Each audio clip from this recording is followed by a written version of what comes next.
علماء نے بہت سے علماء نے تو سب سے پہلے علم کو لاحق ہونے والی جو آفت لکھی ہے نا وہ ایک ہے تعطیلات، چھٹیاں.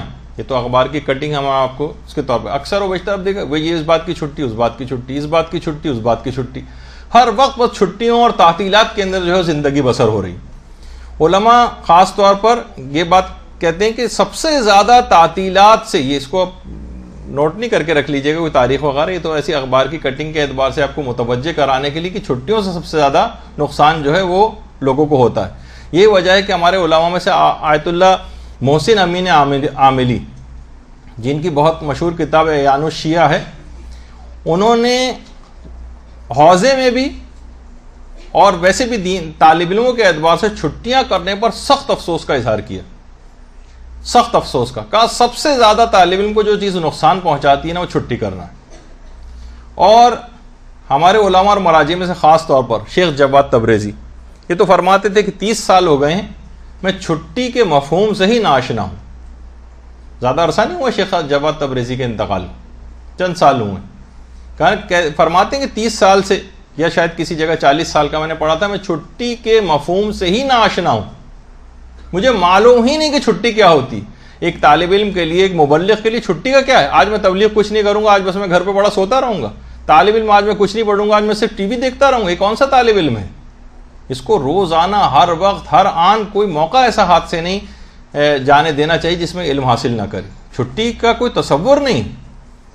اچھا اگر آپ اس لحاظ سے دیکھیں تو علماء کہتے ہیں کہ 3 طرح کی عام طور پر تعطیلات ہوتی ہیں.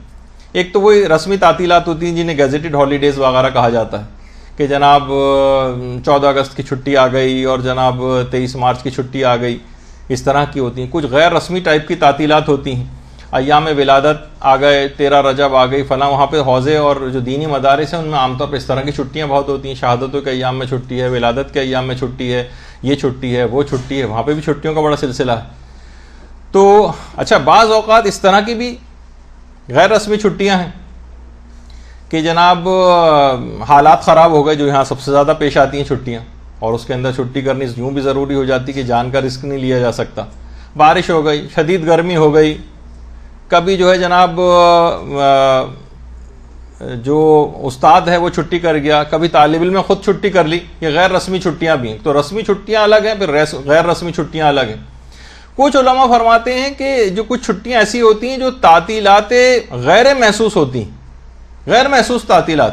مثلا کلاس میں دیر سے آنا، آپ نے آدھا لیکچر مس کر دیا، شروع کا اہم ترین پارٹ مس کر دیا، کلاس سے چھٹی ہو گئی آج بھی. یہ غیر محسوس چھٹی. جس دن مباحثہ کرنا ہے مباحثے کے دن غائب ہو گئے، غیر محسوس چھٹی.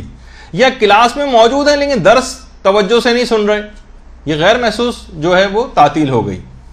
تو اب دیکھیے کہ بعض اوقات اگر بالفرض کبھی چھٹی لازمی بھی ہو جائے، یہ آپ کو اس کے لحاظ سے گائیڈ کرنے کے اعتبار سے بات ہے، کبھی ہو جائے حالات خراب ہو جاتے ہیں، تب بھی آپ کتابیں اس دن ضرور پڑھیں، اس دن کوئی بھی کیسٹ ضرور جو ہے وہ لیں، انٹرنیٹ پہ جا کر مدرسے کے جو دروس ہیں وہ آپ سنیں. یہی وجہ ہے کہ جو شیخ بہائی تھے امام رضا علیہ الصلوۃ والسلام کے روضے میں، اللہم صلی علی محمد و علی محمد،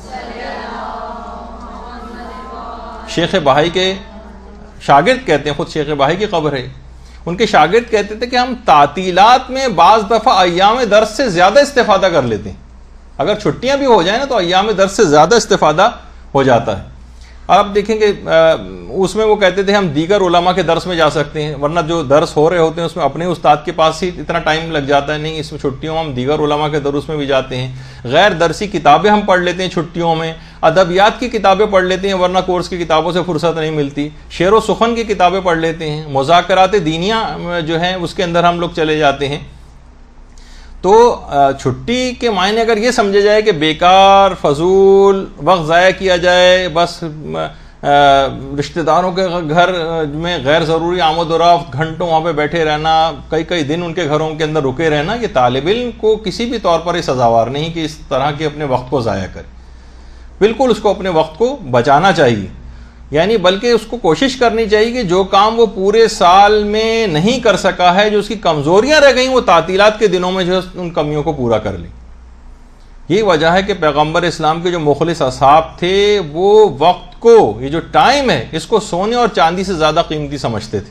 سونے اور چاندی سے زیادہ قیمتی، بلکہ اس کو برف کی طرح سمجھتے تھے. جس طرح برف ہوتی ہے نا، آہستہ آہستہ پگھل رہی ہوتی ہے، برف بیچنے والا پریشان ہوتا ہے کوئی جلد سے جلد اس کو خرید لے ورنہ یہ پوری پگھل جائے گی.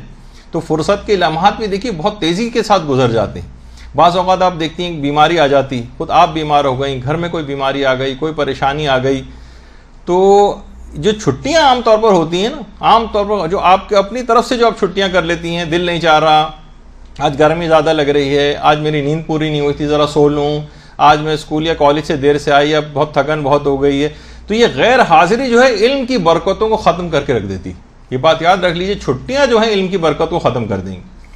تو علماء فرماتے ہیں کہ جو حقیقتاً علم حاصل کرنا چاہے نا، اس کو اس طرح سے علم حاصل کرنا چاہیے جیسے کوئی ماں اپنے گمشدہ بچے کو تلاش کرتی. کسی ماں کا بچہ کھو جاتا ہے تو وہ بیٹھ کے جو ہے وہ مارننگ شوز نہیں دیکھتی، وہ بیٹھ کے مثلاً جو ہے کوئی ڈرامے وغیرہ نہیں دیکھتی. اس کا محور اور مرکز فقط یہ ہوتا ہے کسی طرح سے مجھے میرا بچہ مل جائے، اس کے علاوہ سے کسی چیز کی پرواہ نہیں ہوتی. تو بہترین طالب علم وہی ہے جو ہر وقت اپنے علم حاصل کرنے کی فکر میں رہے، جیسے ماں اپنے گمشدہ بچے کو تلاش کرتی.